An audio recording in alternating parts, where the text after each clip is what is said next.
क्या हुआ था इधर ही, जब मैं बीमार थे, मैंने बोला पता नहीं क्या हुआ। मैंने बोला ऐसे नहीं, ऐसे है शाह साहब।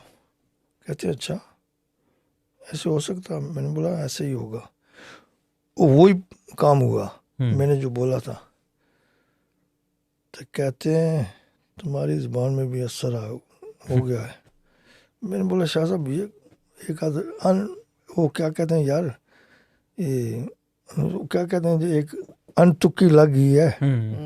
इत्तफाकन ये दिल रखने को कह रहे हैं। हाँ, ख्याल अच्छा है, गालिब वाला स्टाइल। शाह साहब ने बोला नहीं, उन्होंने बोला कि फायर प्लेस, आग, वो पुराने ज़माने में फायर प्लेस, कहते हैं फायर प्लेस में आग, एक छोटा सा फायर पूरे कमरे में गर्म, जो सामने सामने बैठते थे उसके साथ सारे गर्म हो जाते।